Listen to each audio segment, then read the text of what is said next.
Mga pagbasa ng mga salita ng makapangyarihang Diyos, ukol sa paghahangad sa katotohanan. Paano hangarin ang katotohanan? Ikalawa. Susunod, pag-usapan natin ang tungkol sa mga problema ng mga kuro-kuro at imahinasyon sa pagbitiw sa mga hadlang sa pagitan ng sarili at ng Diyos at sa pagkamapanlaban ng isang tao sa Diyos, na siyang ikatlong item sa pagbitiw sa loob ng pagsasagawa ng kung paano hangarin ang katotohanan. Kakatalakay lang natin ng ilan sa mga kuro-kuro at imahinasyon ng mga tao tungkol sa gawain ng Diyos. Kung titingnan ito ngayon, hindi ba't may ibang mga kuro-kuro at imahinasyon ang mga tao tungkol sa gawain ng Diyos? Makakaapekto ba ang mga kuro-kuro at imahinasyong ito sa kung paano tinatrato ng mga tao ang gawain ng Diyos, kung paano nila dinaranas ang gawain ng Diyos, at kung paano nila nauunawaan at nakikilala ang gawain ng Diyos? Sa iba't ibang uri ng mga tao na lumilitaw sa iglesia, ang isang uri ay masasamang tao at mga antikristo. Anumang kasamaan ang ginawa nila na nagdulot sa kanila na mapangasiwaan, at anumang mga usapin ang nagdulot sa iglesia na paalisin o patalsikin sila, palaging may ilang tao na may mga partikular na kuro-kuro tungkol sa pag-aalis ng sambahayan ng Diyos sa mga hindi mananampalataya, masasamang tao at mga antikristo, at ang mga kuro-kuro at imahinasyong ito ay dahil sa katunayan na wala silang anumang pagkaunawa sa gawain ng Diyos o sa kataas-taasang kapangyarihan ng Diyos. Sa mga kuro-kuro at imahinasyon ng mga tao, ang iglesia ay ang lugar kung saan gumagawa ang Diyos sa lupa, kaya ang iglesia ang pinakadirektang lugar para makita ng mga tao ang kataas-taasang kapangyarihan ng Diyos, at masasabi rin na ito ang pinakadirekta at pinakahalatang lugar kung saan naipapamalas ang kataas-taasang kapangyarihan ng Diyos. Gayunpaman, sa lugar na ito, madalas na nakikita ng mga tao na lumilitaw ang ilang tao, pangyayari at bagay na hindi tugma sa kanilang mga kuro-kuro. Sa mga kuro-kuro ng mga tao ay iniisip nila na dahil ang iglesia ay isang lugar na may kaugnayan sa gawain ng Diyos, dapat itong maging isang kalmado at payapang lugar na puno ng pagiging palakaibigan at kapayapaan, pagmamahal at pagpaparaya, at kagalakan at kaaliwan. Naniniwala sila na ang mga individual na tulad ng masasamang tao at mga antikristo ay hindi kailanman dapat lumitaw sa iglesia, at nawala dapat na mga kaganapan ng paggawa ng masasamang tao ng kasamaan. At iniisip nila na sa ilalim ng kataas-taasang kapangyarihan ng Diyos, syempre ay dapat walang mga kaganapan kung saan nalalabag sa iglesia ang mga katotohanang prinsipyo, lalong wala dapat na anumang uri ng mga taong labag sa kautusan o mga bagay na labag sa kautusan, o mga bagay na hindi tugma sa kalooban ng tao, sa mga damdamin ng tao at sa pagkatao.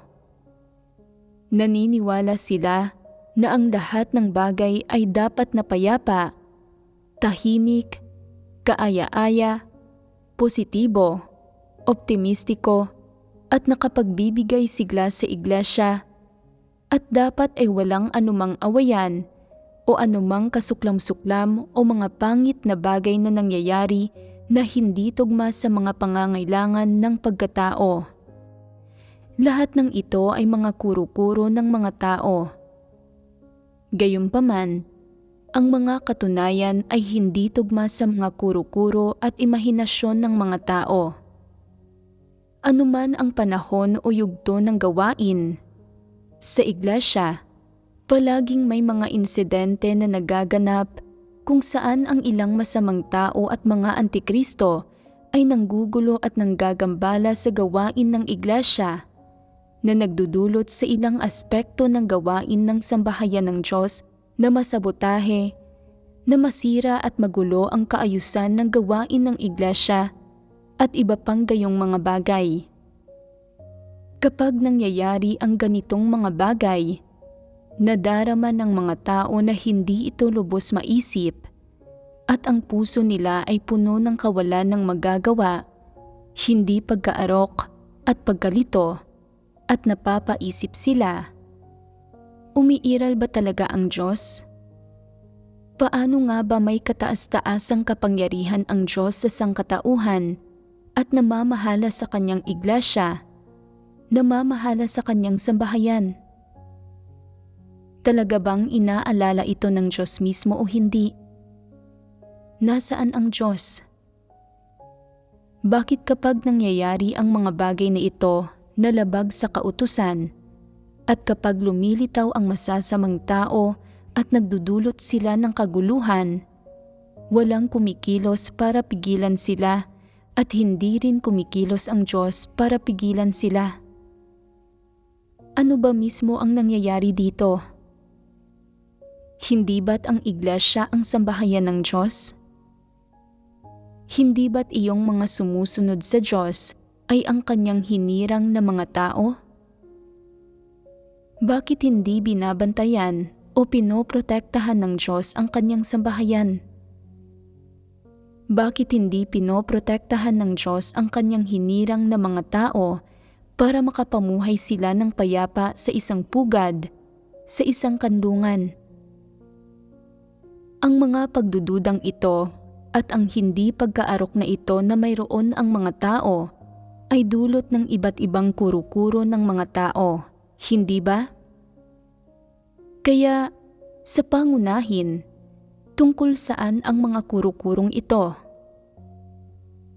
Hindi ba't ang mga ito ay tungkol sa gawain ng Diyos at sa kataas-taasang kapangyarihan ng Diyos? Dahil ang gayong mga usapin tulad ng paggawa ng masasamang tao ng kasamaan at pagdudulot ng mga paggambala at panggugulo ay nangyayari sa iglesia, at dahil hindi nauunawaan ng mga tao ang mga usaping ito, mahirap para sa kanila na makilatis ang mga pinagmulan ng mga usaping ito at kung ano ang magiging panghuling resulta ng mga ito. Dahil hindi makilatis ng mga tao ang mga usaping ito, nakakabuo sila ng kung ano-anong ideya at kuro-kuro tungkol sa Diyos. Iniisip ng ilang tao, ang sambahayan ng Diyos ay dapat magpakita ng pagmamahal sa masasamang tao at mga antikristo. Kung hindi magpapakita ang sambahayan ng Diyos ng pagmamahal sa kanila, hindi ba't magiging kapareho ito ng lipunan? Sa lipunan, palaging may isang grupo ng mga tao na nagpapahirap sa kung anong ibang grupo ng mga tao. Lahat ay alang-alang sa pakikipag-agawan sa kapangyarihan at impluwensya. Sa pamamagitan ng pagpapaalis at pagpapatalsik sa masasamang tao, hindi ba't pinapahirapan din ng sambahayan ng Diyos ang mga tao? Hindi ganoon kaligtas na manatili sa sambahayan ng Diyos. Kung talagang maharap ka nga sa anumang magugulong sitwasyon, maaari kang maagrabyado at mapaalis at walang maglilinis ng pangalan mo. Nasaan ba mismo ang Diyos? Bakit hindi lumabas ang Diyos at magsalita o gumawa ng isang bagay? Ipakita mo sa amin ang pag-iral mo. Ipakita mo sa amin ang pagkamakapangyarihan mo sa lahat. Ipakita mo sa amin ang kataas-taasang kapangyarihan mo gamit ang sarili naming mga mata. Sa ganoong paraan ay makakampante kami, Hindi ba? Sa iglesia, sa tuwing nararanasan ng mga tao ang ilang pangyayari na para sa kanila ay hindi maarok, ang mga damdamin tulad ng pagkabagabag at pagdududa ay lumilitaw sa ilan sa kanila, kung saan ang ilan ay gusto pang ang iwasan ang mga pangyayaring ito at ang iba ay nasasadlak sa pagkanegatibo. Ang ilang tao pa nga, dahil nalihis at naloko ng mga antikristo, ay sinusukuan na ang kanilang sarili, at ang ilan, dahil nalihis at sinamantala ng mga antikristo at naging mga kasabwat ng mga ito, ay nabubukod pa nga para sa pagninilay-nilay sa sarili o napapaalis ng iglesia. Kasabay ng impresyon sa lahat ng bagay na ito bilang hindi maarok, pinagdududahan din ng mga tao ang pag-iral ng Diyos. Ito ay dahil ang pangunahing pinagmulan ng pananalig ng maraming tao sa Diyos ay ang paniniwala nila na ang Diyos ay may kataas-taasang kapangyarihan sa lahat ng bagay, sa lahat ng usapin. Ibig sabihin, maraming tao ang naniniwala na ang Diyos ay may kataas-taasang kapangyarihan sa lahat ng usapin, sa lahat ng bagay, at sa kapalaran ng sangkatauhan, at kaya naniniwala sila sa pag-iral ng Diyos at sa pagkakakilanlan at diwa ng Diyos. Gayunpaman, ang mga bagay na ito na nangyayari sa paligid nila ay nagdudulot sa kanila na magduda at mag-alinlangan sa kanilang pananampalataya sa kataas-taasang kapangyarihan ng Diyos, at pagkatapos ay nagsisimula silang magduda sa katunayan na ang Diyos ang may kataas-taasang kapangyarihan sa lahat ng usapin. At pagkatapos, ang pananalig nila sa Diyos ay nagsisimula ring manghina, at kaya ang buong serye ng mga problemang ito ay lumilitaw. Ang mga tao ay may lahat ng uri ng mga kuro-kuro at imahinasyon tungkol sa kataas-taasang kapangyarihan ng Diyos. At ang mga kuro-kuro at imahinasyong ito ay tiyak na hindi nakaayon sa katotohanan o sa mga katunayan, at sa halip ay mga walang katotohanang interpretasyon o maling pagkaunawa ng mga tao. Kaya, susunod ay pagbabahaginan natin ang tungkol sa kung paanong may kataas-taasang kapangyarihan ang Diyos sa lahat ng tao, pangyayari, at bagay sa paligid mo na nakikita at nadarama mo, kung ano ang mga prinsipyo para sa kataas-taasang kapangyarihan ng Diyos sa lahat ng ito, at kung ano ang pakay na nilalayon niyang makamit. Ang mga prinsipyo at layunin ng kataas-taasang kapangyarihan ng Diyos sa lahat ng bagay. Ang terminong kataas-taasang kapangyarihan ng Diyos ay tumatalakay sa napakalawak na saklaw ng nilalaman. Kung isasantabi muna ang mas malawak na kapaligiran, pagdating sa iglesia, ang katunayan na ang Diyos ang may kataas-taasang kapangyarihan sa lahat ng bagay ay tunay. Ang kataas-taasang kapangyarihan ng Diyos ay hindi isang hungkag na parirala, ni hindi rin ito isang phenomenon lang, kundi sa halip ay may mga aktwal na halimbawa nito at mga aktwal na resulta. Kaya, ano ang mga prinsipyo ng kataas-taasang kapangyarihan ng Diyos sa iglesia? Pag-isipan muna natin ito. Ang Diyos ba ay may kataas-taasang kapangyarihan at nagsasaayos sa kung sinong mga tao ang tinatanggap sa iglesia? Hindi ito hungkag.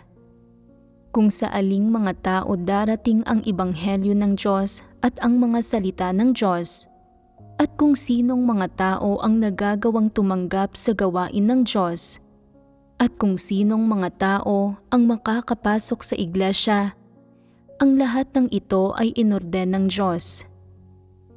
Sa ngayon, huwag nating pag-usapan ang tungkol sa pagkatao ng mga taong ito at kung sila ba ay masasamang tao. Ang katunayan na nagagawa nilang makapasok sa iglesia ay nangangahulugan na inorden ito ng Diyos. Ang pag-orden ba ng Diyos ay aspekto ng kataas-taasang kapangyarihan ng Diyos? Una sa lahat, may isang bagay na makakatiyak tayo na ang pagpasok ng bawat tao sa iglesia ay inorden ng Diyos. Ang terminong pag-orden ng Diyos ay medyo abstrakto pakinggan, kaya sabihin na lang natin na ang Diyos ang may huling salita, ang Diyos ang nagbabantay sa pinto. Ang Diyos ang tarangkahan sa kaharian at ang tarangkahan din sa iglesia. Binabantayan ng Diyos ang pinto pagdating sa kung anong uri ng mga tao ang pwedeng opisyal na maging mga miyembro ng iglesia ng sambahayan ng Diyos. Sila man ay mga hindi mananampalataya o masasamang tao na nakapasok sa iglesia o mabubuting tao na interesado sa pananampalataya sa Diyos o na nagagawang tumanggap sa katotohanan at sumunod sa Diyos. Kung aanib sila sa iglesia at magiging mga miyembro ng iglesia, hindi ito isang bagay na maaaring pagpasyahan ng sino mang tao. Ito ay dahil sa kataas-taasang kapangyarihan, mga pagsasaayos at pag-orden ng Diyos. Nagkikimkim man sila ng ilang natatagong motibo o layon sa pananampalataya sa Diyos, o kung kumusta man ang kanilang pagkatao, o anuman ang kanilang antas ng pinag-aralan o pinagmulan sa lipunan, ang Diyos ang nagpapasya kung pwede silang umanib sa iglesia at lumapit sa harapan niya. Ang Diyos ang nagbabantay sa pinto. Magagawa ba ng mga tao na bantayan ang pinto ng maayos? Hindi kayang pagpasyahan ng mga tao ang usaping ito. Hindi ito nakadepende sa kalooban ng mga tao. Halimbawa, kapag nakita mo na ang isang taong may matalas na isip at may katayuan sa lipunan, iniisip mo, magiging maganda kung pupunta ang taong ito sa sambahayan ng Diyos para maging leader ng iglesia. Kulang sa gayong mga tao ang iglesia namin. Pero ayaw sa kanila ng Diyos. Hindi niya sila inaantig. Kapag ibang mga tao ang nangangaral ng ebanghelyo at nakikipagbahaginan sa kanila tungkol sa mga salita ng Diyos, hindi nila nauunawaan ang kanilang narinig. Kapag nakikinig naman sila sa ibang bagay, naaarok nila ito. Kapag nakikinig sila sa mga salita ng Diyos, ay saka lang sila hindi nakakaunawa at para silang mga hangal. Ang gayong mga tao ba ay pwede pa ring pumasok sa iglesia?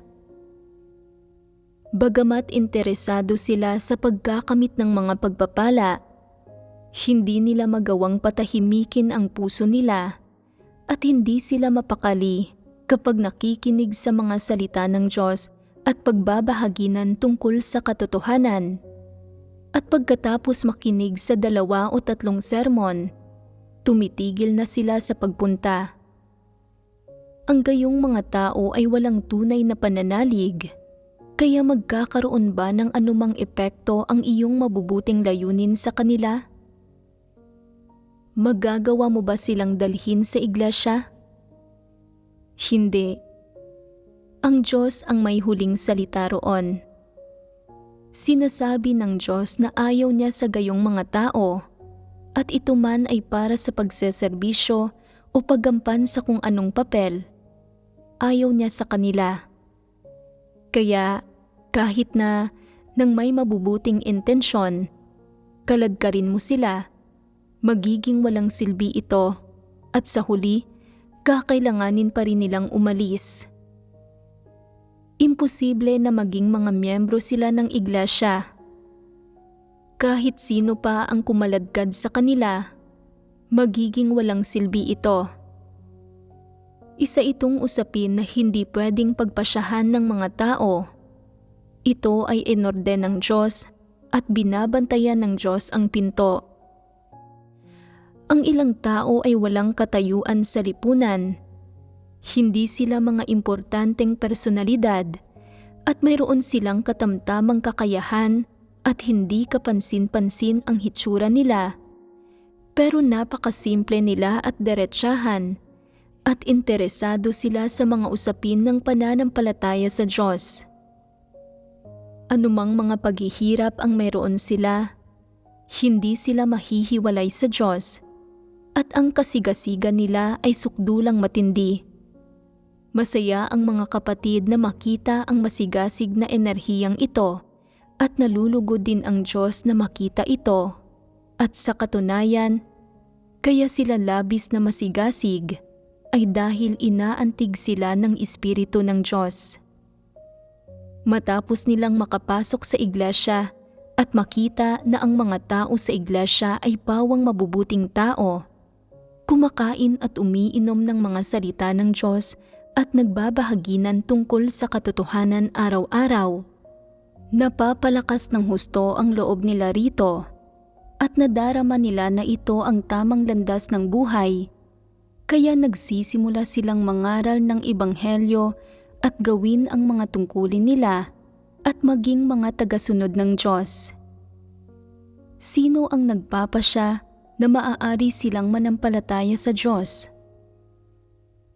Ang Diyos ang nagpapasya.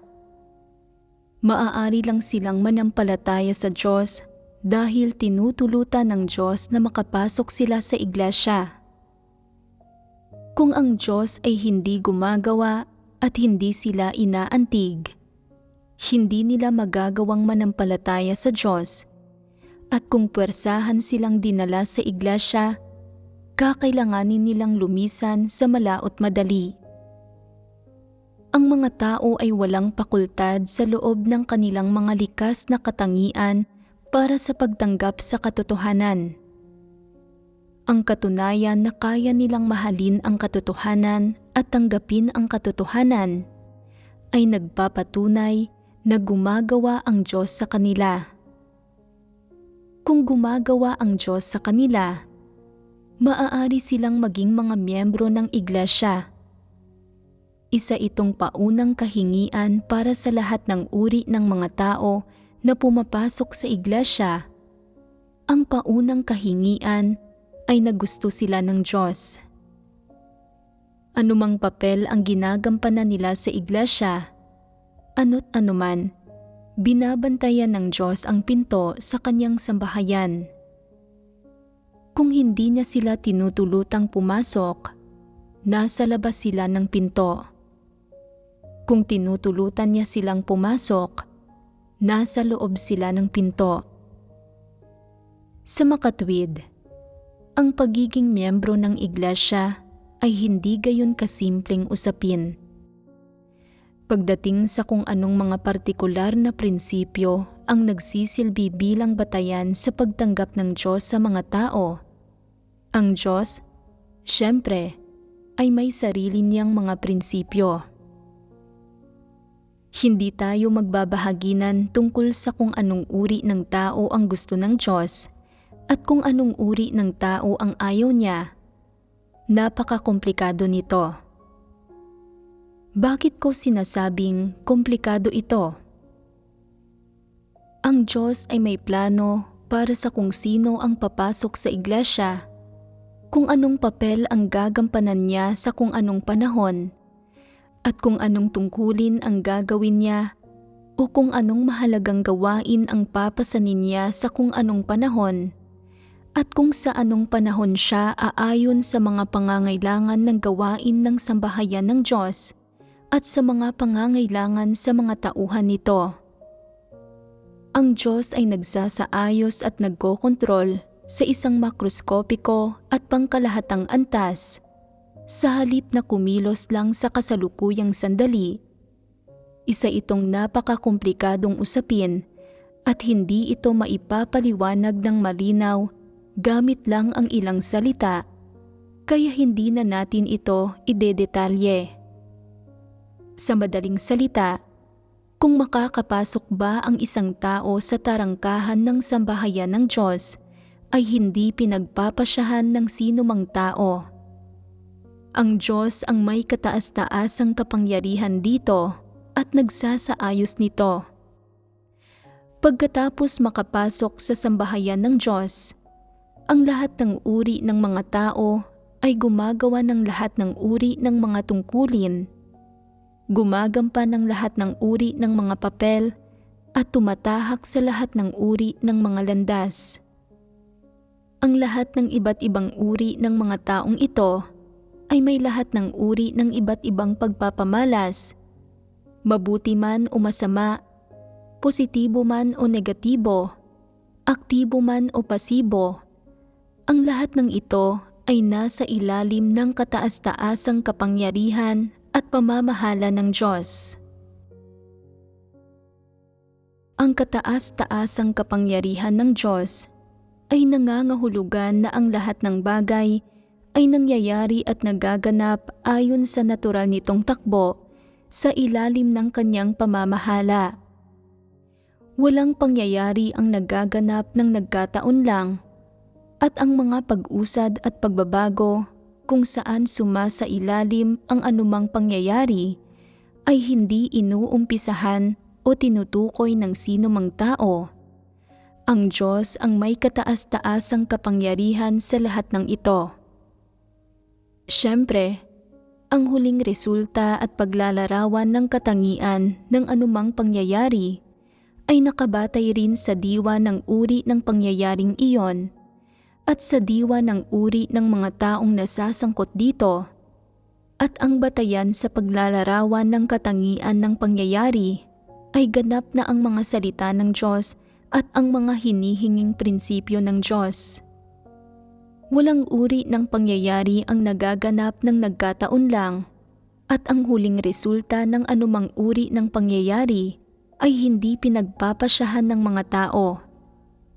Sa katunayan, ang simula ng anumang uri ng pangyayari na nagaganap ay isinasaayos at pinalilitaw ng Diyos.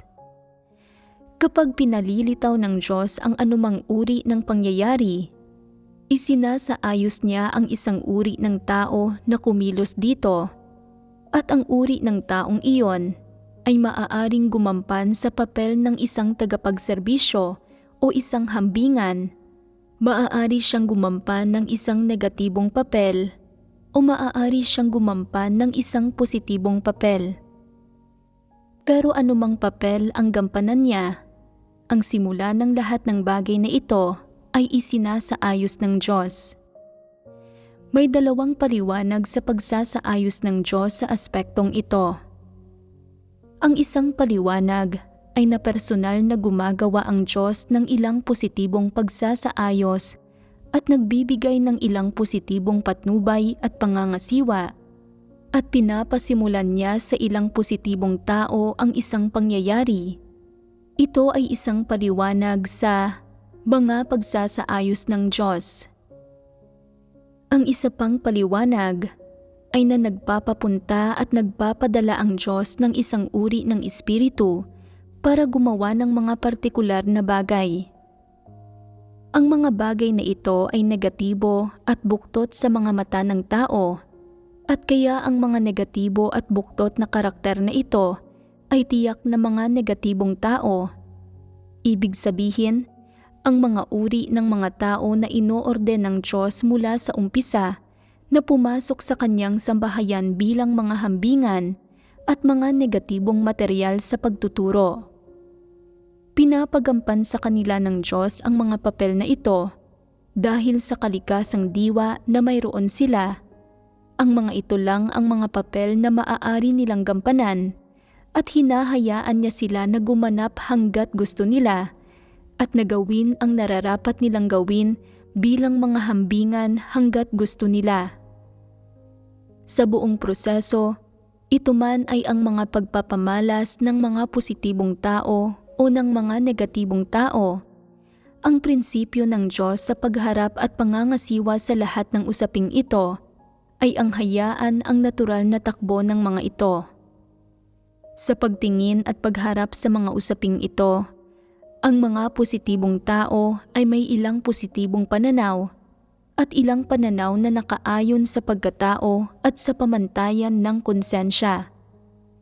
Bagamat ang ilan sa kanila ay nagbubunyag ng ilang tiwaling disposisyon, nagtataglay ng ilang pagpapamalas ng pagiging mapagpalugod ng mga tao o nagbubunyag ng iba pang mga tiwaling disposisyon, sa pinakamababa, sila ay kumakapit sa konsensya at katwiran ng pagkatao. Ibig sabihin, sila ay kumakapit sa fundamental na batayang pamantayan sa pag-asal. At pagdating sa mga negatibong tao, hindi nakikialam ang Diyos o hindi niya ginagabayan ang anumang ginagawa nila, kundi hinahayaan silang sundan ang natural nilang takbo. Gumaganap din sila hanggat gusto nila at inilalantad nila ang kanilang pagiging kasuklam-suklam at gumagawa ng ilang bagay hanggat gusto nila. Matagumpay nilang ginagampanan ang mga papel ng mga negatibong tao na inilalantad ng Diyos, ang masasamang tao at mga antikristo.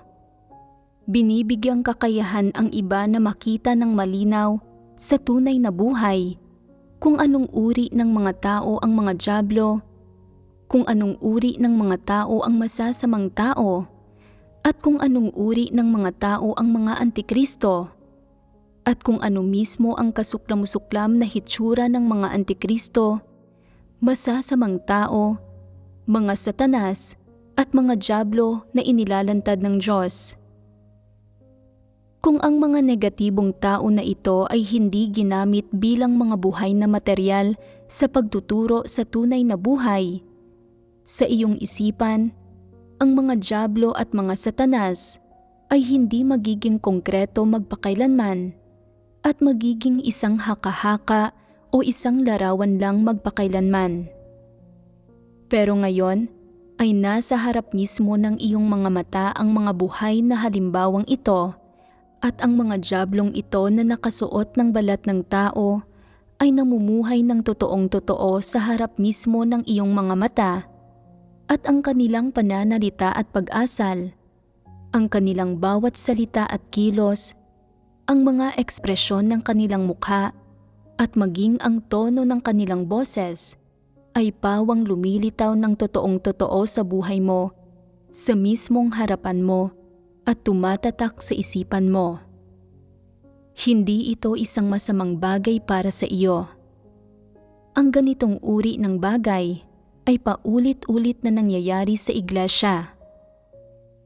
Sa unang beses na mangyari ito, hindi ka mapakali at naiisip mo na kailangan mong magdasal sa Diyos. Sa pangalawang beses na mangyari ito, naiisip mo, dapat kong matutunan na gamitin ang katotohanan para protektahan ang aking sarili at sa susunod na makaharap ko ang ganitong uri ng tao, dapat ko siyang iwasan. At nagsisimula kang mag-isip tungkol sa kung paano po protektahan ang iyong sarili at lalayo sa masasamang tao. Sa pangatlong beses na lumitaw ang ganitong uri ng tao, pinagbubulay-bulayan mo. Bakit nagsasalita ang mga taong ito ng mismong katulad ng malaking pulang dragon, ng katulad ni Satanas? Hindi ba't mapanlihis ang mga bagay na sinasabi nila? Hindi ba't masasamang tao sila? Tila sinabi ng mga salita ng Diyos na ang mga taong nagpapakita ng ganitong mga pagpapamalas ay mga antikristo. Dapat ko silang kilatisin at ilantad. Hindi nila ako maaaring mailihis at dapat akong lumayo sa kanila. Sa pamamagitan ng pagdanas sa ganitong uri ng bagay ng paulit-ulit, nagtatamo ka ng mas malinaw at mas lubusang pagkaunawa sa pagkilatis sa mga antikristo, masasamang tao, mga satanas at mga dyablo, at kung ano ang mga pagambala at panggugulo. Ang pagkaunawa mo ay hindi na tumitigil sa mga salita at doktrina at lalong hindi sa mga imahe. Sa halip, mas nagagawa mong tukuyin ang mga bagay na ito sa tunay na buhay at kasabay nito, nagagawa mong tingnan ang mga taong ito gamit ang katotohanan at lutasin ang mga bagay na ito na nangyari gamit ang katotohanan. Siyempre, kapag nangyayari ang mga bagay na ito, palagi mo ring itinatama ang iyong mga pananaw at paninindigan. Iniisip kung ano mismo ang dapat mong maging paninindigan tungkol sa mga taong ito, kung ano ang dapat mong maging perspektiba tungkol sa kanila, at kung anong uri ng ugnayan ang dapat mong panatilihin sa kanila. Kapag naharap ka sa ganitong mga bagay, hindi mo mamamalayan na pagbubulay-bulayan mo ang mga isyung ito. Palagi mong hahanapin ang katotohanan para makakuha ka ng mga sagot at makabuo ng mga konklusyon. At sa huli ay may makakamit ka. Sa prosesong ito, ang tanging ginagawa ng Diyos ay tustusan ang mga tao ng katotohanan at bigyang kakayahan sila na maunawaan ang katotohanan. Ito man ay sa pagbabahaginan tungkol sa katotohanan o pagbibigay kakayahan sa mga tao na maunawaan ang katotohanan sa mga bagay na nangyayari sa kanila. Sa pagbubuod, hindi agad na itinitigil ng Diyos ang pagsisimula ng sitwasyong ito. Kung dapat na mangyari ang bagay na ito at kapaki-pakinabang ito sa buhay pagpasok ng hinirang na mga tao ng Diyos at sa gawain ng iglesia, tutulutan ito ng Diyos na mangyari sa mga tao at hindi niya ito pipigilan, kundi hahayaan itong umusad sa natural nitong takbo. Ang layo ng Diyos sa paggawa sa ganitong paraan ay sa isang banda, para itiwalag ang mga tao, at sa kabilang banda, para gawing perpekto ang mga tao. Siyempre, sa pagtitiwalag sa mga tao, tiyak na pinupuntiryan niya iyong mga nagsisilbi bilang mga hambingan at hindi man lang karapat-dapat na magserbisyo. Samantalang sa pagpeperpekto sa mga tao, pinupuntiryan niya ang kanyang mga hinirang, iyong mga handa sa kanila na hangarin ang katotohanan. May dalawang aspekto ang kabuluhan nito. Ang isang kabuluhan ay nasa pamamagitan ng pagganap na ginagawa nila. Ang masasamang tao ay nabubunyag, natitiwalag at napapaalis sa iglesia. Ang isa pa ay na sa proseso ng unti-unting pagganap ng masasamang taong ito at pagsisilbi bilang mga hambingan, ang hinirang na mga tao ng Diyos ay nabibigyang kakayahan na matutong kumilatis at na maunawaan ang katotohanan sa mga salita ng Diyos. Sa ganitong paraan, ikinikintal ng Diyos ang katotohanan sa loob ng mga tao sa isang praktikal na paraan.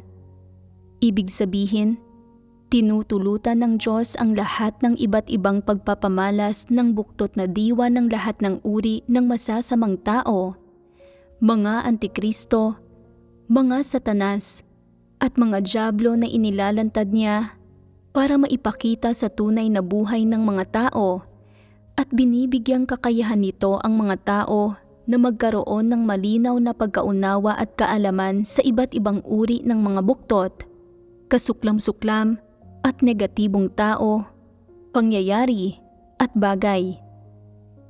Halimbawa, sabihin na sinasabi sa iyo ng Diyos, hindi mo maaaring hawakan ang mga nagbabagang uling gamit ang mga kamay mo. Mapapaso ang mga daliri mo at masasaktan ang mga ito. Hindi mo alam kung ano ang hitsura ng mga nagbabagang uling. Hindi mo alam kung ano ang pakiramdam na mahawakan ang mga ito. At pagkatapos niya itong sabihin sa iyo, ang nauunawaan mo ay isang doktrina. Pagkatapos, ang nasa imahinasyon ng ilang tao ay na ang isang nagbabagang uling ay isang bola o isang mahabang piraso. At ano ang kulay ng mga nagbabagang uling?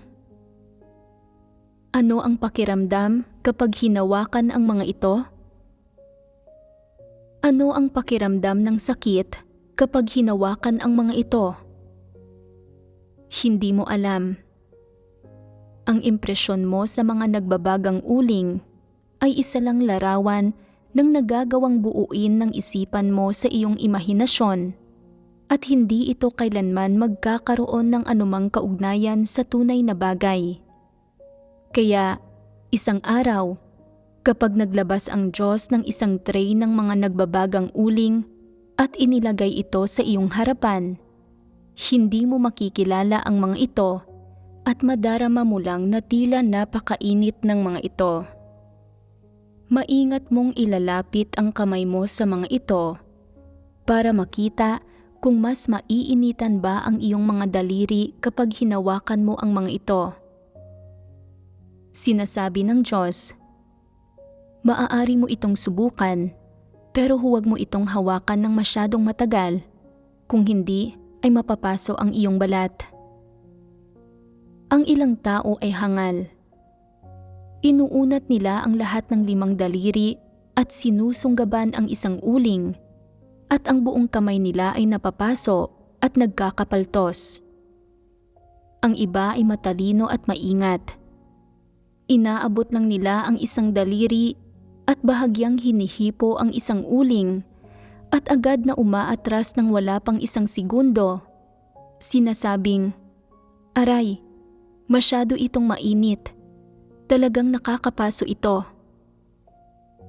Gumagamit ka man ng 5 daliri o 1 daliri para hawakan ito, ano't anuman, ang nahahawakan mo ay ang tunay na bagay sa halip na isang imahe o mga salita, at sa natitirang bahagi ng buhay mo, hindi mo kailanman malilimutan ang pakiramdam at karanasan ng paghawak sa mga nagbabagang uling at kung ano ang ibig sabihin sa iyo ng mga nagbabagang uling.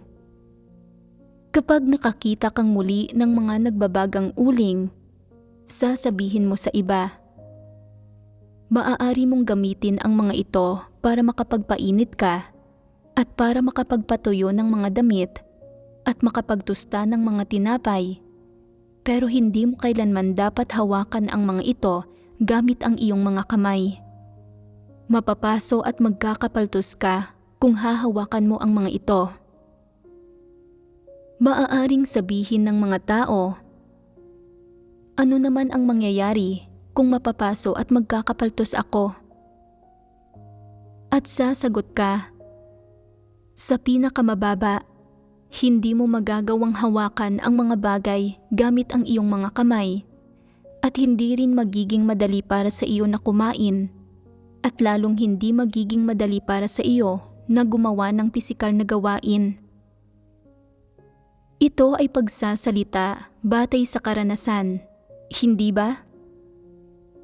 Matapos ang malalim na karanasang iyon, ang nakakapasong pakiramdam ng maiinit na uling ay malalim na tatatak sa iyong memorya at kaya hinding-hindi ka na uli basta-bastang hahawak sa mga nagbabagang uling. Ang Diyos ay may kataas-taasang kapangyarihan sa lahat ng bagay at nagsasaayos ng lahat ng uri ng bagay na mangyari sa mga tao para matuto sila ng mga aral at makinabang mula sa mga ito at para ang mga katotohanan at salita na itinutustos niya sa mga tao ay tunay na maikintal sa kanila at nang sa gayon, ang mga salita ng Diyos at ang mga katotohanan ay hindi na mga doktrina, slogan o regulasyon sa puso ng mga tao, kundi magiging buhay nila at ang mga prinsipyo at pamantayan na aasahan nila para manatiling buhay at isang bahagi ng kanilang buhay. Sa ganitong paraan, makakamit ng gawain ng Diyos ang epekto nito. Pagdating sa usapin ng kataas-taasang kapangyarihan ng Diyos, ang dapat makita ng mga tao ay naisinasaayos ng Diyos ang simula ng isang pangyayari at pagkatapos ay ginagabayan at pinapangunahan ang takbo ng pag-usad nito. Tungkol naman sa kung ano ang resulta ng pangyayari sa huli, kung ano ang nakakamit dito ng mga naghahangad ng katotohanan, at kung gaano karami ang kanilang nakakamit, kung saan nauuwi ang pangyayaring ito at ang mga tao at bagay na sangkot dito, at kung paano na isa sa ayos ang mga ito sa wakas, ang mga ito ay tinutukoy rin ng Diyos. Siyempre, ito ay isang prinsipyo ng kataas-taasang kapangyarihan ng Diyos sa lahat ng bagay. Pauna lang na itinatakda ng Diyos ang simula, proseso at resulta ng bawat pangyayari at tinutulutan niya ang buong pangyayari na umusad ng malaya sa direksyon na itinakda niya. At ang layo nito ay para gawing umayon ang lahat ng bagay sa mga batas ng kalikasan o para hayaan ang lahat ng bagay na gumanap ng papel nito nang hindi sumasailalim sa anumang pagkabaluktot o anumang pagpoproseso para makamit ang epekto na nilalayo ng Diyos na makamit. Hindi ba totoo ito? Halimbawa, kapag isinasaayos ng Diyos na magsimula at maganap ang isang pangyayari, sinisimula naman niyang obserbahan ang mga saloobin ng mga tao na nahaharap sa pangyayaring ito at kung ano ang mga pananaw nila tungkol dito. Kung tinitingnan ba nila ito ng mabuti o hindi sila interesado sa pagpansin dito, at kung nakikibahagi ba sila rito ng may puso o tinatanggihan, nilalabanan at iniiwasan ito. Pinagmamasdan ng Diyos ang mga pagpapamalas ng iba't ibang uri ng mga tao. Kaya, nakikialam ba ang Diyos sa mga pagpapamalas ng iba't ibang uri ng mga tao? Hindi nakikialam ang Diyos. Binibigyan ka ng Diyos ng karapatan na pumili ng malaya. Maaari mong labis na pahalagahan ang pangyayaring ito at maging labis na taimtim tungkol dito. O maaari kang magkaroon ng saloobin ng pagbabaliwala rito at pagiging walang pakialam dito. At syempre, maaari ka ring magkaroon ng saloobin ng pagtanggi, pag-iwas dito at hindi pakikilahok dito. Tahimik lang na nagmamasid ang Diyos. Pero ang paglitaw at pagdating ng buong pangyayari ay sinimulan ng Diyos. Ito ang pangunang hakbang ng kataas-taasang kapangyarihan ng Diyos sa isang pangyayari. Kapag nagsimulang umusad ang pangyayaring ito, tungkol sa kung sinong mga tao ang nakikilahok dito, kung sinong mga tao ang nasasangkot dito, at kung sa aling direksyon mapupunta ang pangyayari sa sandaling nakisangkot na sila rito. Siyempre, ang Diyos ang nagmamaniobra at nagsasaayos sa lahat ng taong ito para ang pangyayari ay umusad sa direksyon at nang may epekto na gusto ng Diyos. Sa parehong paraan, kapag ang pangyayaring ito ay naisapubliko at ang buong usapin ay umabot sa rurok, pinapanood pa rin ng Diyos ang mga saloobin, pagpapamalas, opinyon at pananaw ng iba't ibang uri ng mga tao. Pinapanood niya kung talaga bang isinasa puso mo ang pangyayaring ito, kung ikaw ba ay labis na seryoso, metikuloso, at taimtim tungkol sa pangyayaring ito, o kung wala ka bang pakialam dito, binabaliwala mo ito, at labis kang manhid tungkol dito, o mayroon ka bang saloobin ng pag-iwas at pagkasuklam dito.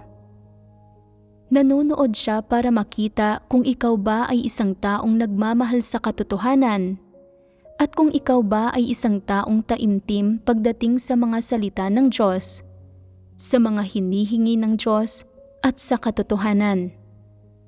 Sa proseso ng pag-usad ng buong pangyayari, lalong nagiging halata ang iyong saloobin at lalong makikita ng malinaw ng Diyos ang iyong saloobin sa katotohanan, ang iyong saloobin sa mga kapaligirang inihahanda niya, at malinaw rin niyang makikita ang iyong saloobin sa paghahangad ng katotohanan.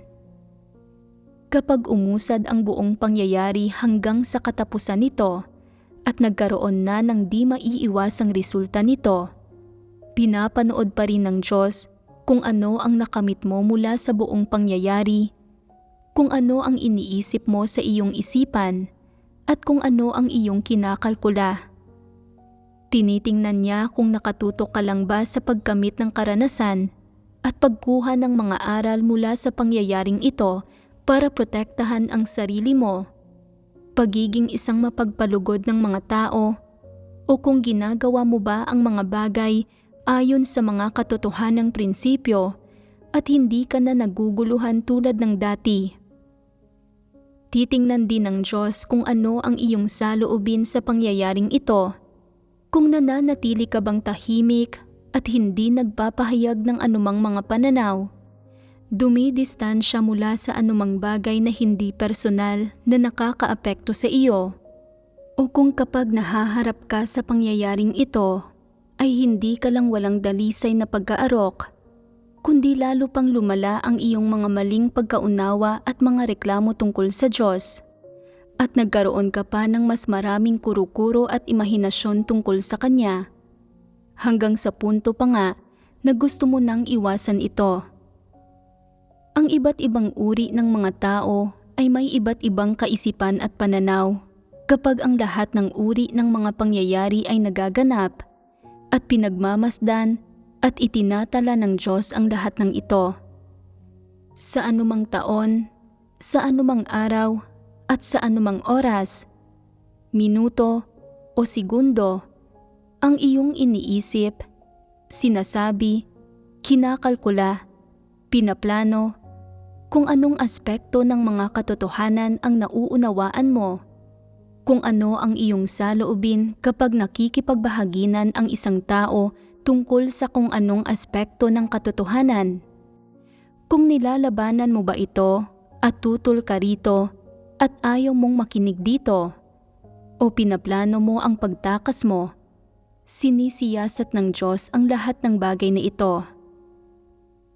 May ilang tao rin na kailanman ay walang anumang saloobin tungkol sa mga tao, pangyayari at bagay na lumilitaw sa iglesia, sa sambahayan ng Diyos o sa paligid nila, na manhid at mapurol ang isip na parang mga tuod.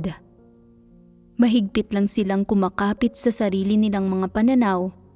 Iniisip na, basta't hindi ako gumagawa ng kasamaan at hindi nagdudulot ng mga paggagambala o kaguluhan o nanghuhusga ng iba, at hindi ako nagkokomento o wala akong anumang saloobin o mga pananaw kapag nahaharap ako sa sinumang mga tao, anumang mga pangyayari o mga bagay, at umaakto lang ako na parang isang robot at ginagawa ng maayos ang tungkulin ko at nagtatrabaho ng maayos sa isang masunuring paraan, sapat na iyon.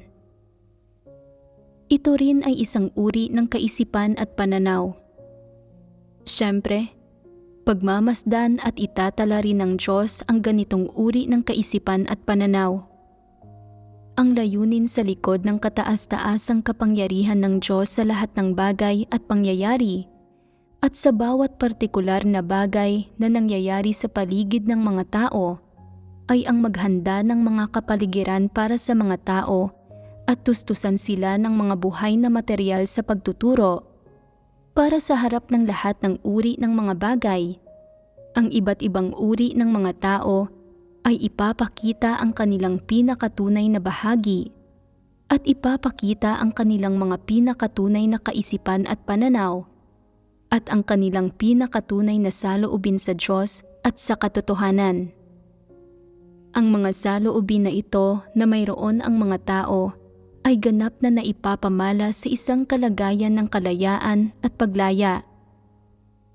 Ang Diyos ay hindi kailanman nakikialam, nanghihimasok o nagmamanipula.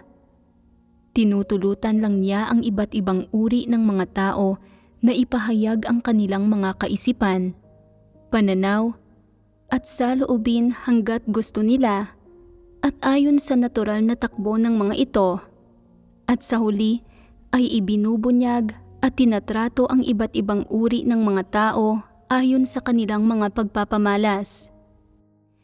Sino ang kabilang sa ang iba't ibang uri ng mga tao?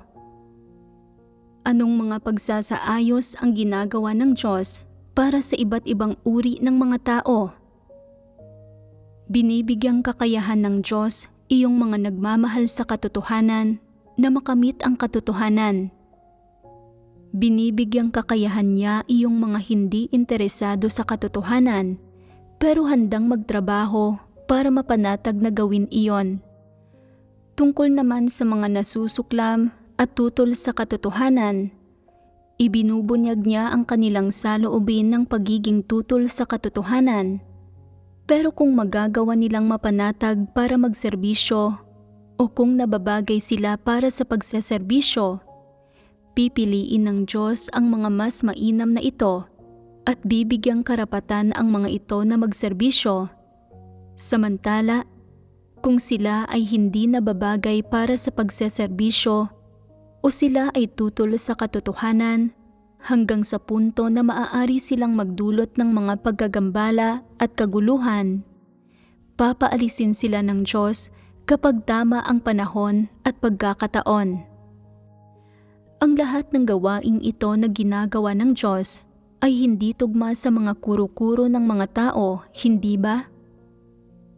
Nakikita ba ng mga tao ang pagpaparaya at pagiging kaibig-ibig ng Diyos sa lahat ng ito?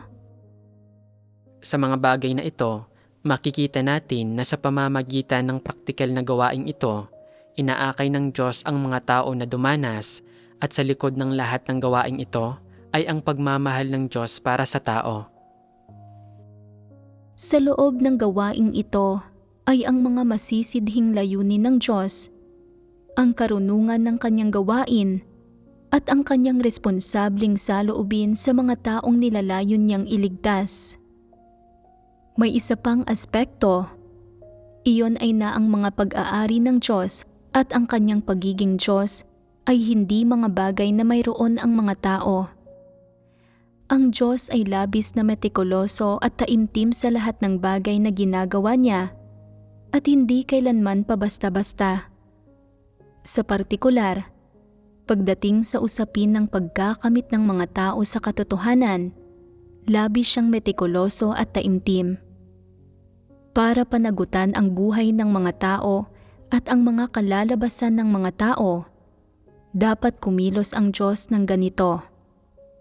Siyempre, para sa Diyos, ganito mismo ang kanyang diwa at ang kanyang mga pag-aari at ang kanyang pagiging Diyos.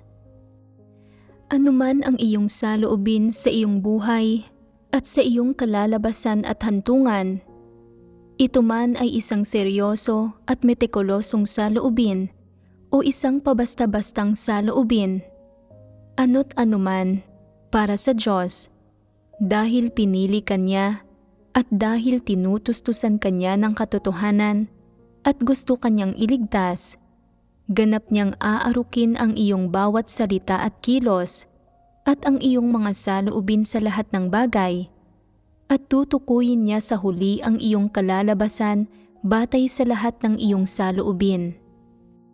At batay sa lahat ng iyong saloobin, titingnan niya kung sa huli ay ikaw ba ay magiging isang tao na nagkakamit ng katotohanan at isang taong magagawang magpasakop sa Diyos at maging kaayon niya.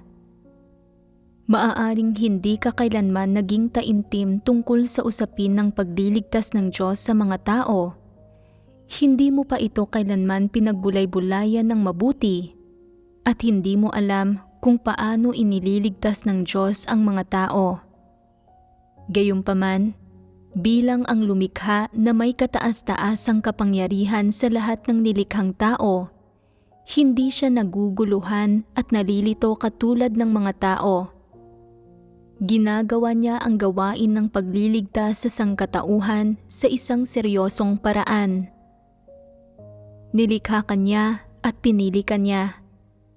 Ipinangako niya sa mga tao na ililigtas niya ang mga ito ng lubusan, kaya isa sa katuparan niya ang gawaing ito at magiging responsable siya hanggang sa huli.